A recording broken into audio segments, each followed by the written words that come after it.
नमस्कार दोस्तों, आज हम बात करेंगे वॉल्यूम के विषय में। दोस्तों, वॉल्यूम टेक्निकल इंडिकेटर का सबसे पहला और सबसे प्रमुख भाग है, क्योंकि टेक्निकल एनालिसिस में बाकी सभी इंडिकेटर वॉल्यूम की मदद से ही ट्रेडिंग सिग्नल बनाते हैं। सोचिए, अगर किसी स्टॉक या कमोडिटी में अगर वॉल्यूम ही नहीं होगा तो उसमें ना तो प्राइस ऊपर नीचे होगा और ना ही कोई दूसरे इंडिकेटर। इसलिए आप यह समझ लीजिए कि वॉल्यूम टेक्निकल इंडिकेटर्स की सबसे महत्वपूर्ण कड़ी है। दोस्तों, इस वीडियो में हम समझेंगे कि वॉल्यूम क्या होता है और वॉल्यूम का बाजार के ऊपर क्या प्रभाव पड़ता है।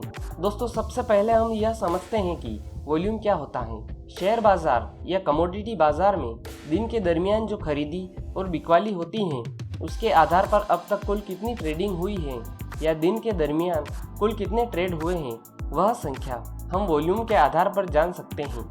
या कहें कि दिन के दरमियान जो खरीदी और बिकवाली की संख्या होती है, उसे वॉल्यूम कहते हैं। वीडियो में जो आप चार्ट देख रहे हैं, हरे और लाल रंग के बार को वॉल्यूम को इंडिकेट करने का इंडिकेटर कह सकते हैं। यही बार चार्ट में वॉल्यूम को दर्शाते हैं। अब हम समझते हैं कि वॉल्यूम का बाजार के ऊपर क्या प्रभाव पड़ता है। दोस्तों, अगर किसी कमोडिटी या शेयर का प्राइस अप ट्रेंड में चल रहा है और उसका वॉल्यूम भी बढ़ रहा है, तब ऐसा माना जाता है कि जो तेजी का ट्रेंड चल रहा है वो अभी आगे और तेजी से चलने वाला है। अभी बाजार में बिकवाली नहीं करना चाहिए।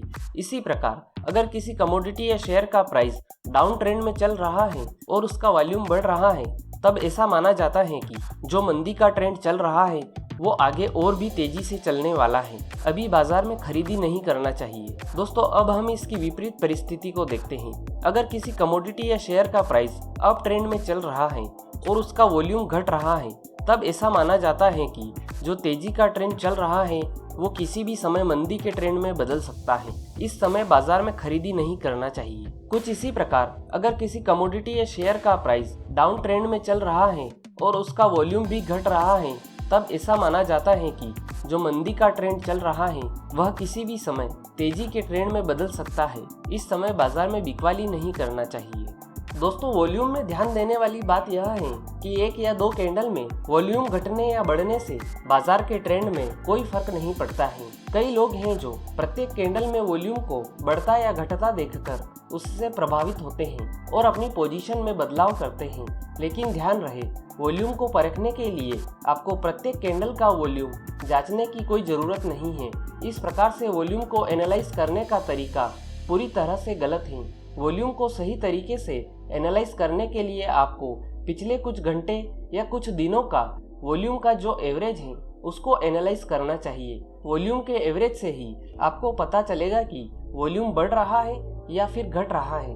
अगर आप इंट्राडे चार्ट देख रहे हैं 5 मिनट की टाइम फ्रेम में, तो आप 4 घंटे से 8 घंटे का वॉल्यूम एवरेज देखिए। और अगर आप डेली चार्ट देख रहे हैं तो आप 12 दिन से 14 दिन का वॉल्यूम एवरेज देखिए। और अगर आप वीकली चार्ट देख रहे हैं तो आप 21 दिन से 28 दिन का वॉल्यूम एवरेज देखिए। इस प्रकार से अगर आप वॉल्यूम का एवरेज देखेंगे तो आपको दूसरे इंडिकेटर्स से अच्छे परिणाम मिलना शुरू हो जाएंगे। दोस्तों, यहाँ ध्यान रखने वाली बात यह है कि वॉल्यूम के आधार पर आप किसी भी प्रकार का कोई भी ट्रेड नहीं ले सकते हैं, क्योंकि वॉल्यूम आपको यह बताता है कि भविष्य में दूसरे इंडिकेटर किस दिशा में जा सकते हैं। वॉल्यूम के घटने या बढ़ने के साथ दूसरे इंडिकेटर बाजार में मजबूत या कमजोर ट्रेंड की ओर इशारा करते हैं। तो दोस्तों, यह थी वॉल्यूम के विषय में संपूर्ण जानकारी। उम्मीद है आपको यह जानकारी पसंद आई होगी। अगर वॉल्यूम के विषय में आपको कोई और सवाल पूछना है तो आप कमेंट बॉक्स में जाकर पूछ सकते हैं। आज के लिए इतना ही, फिर मिलेंगे। गुड बाय, धन्यवाद।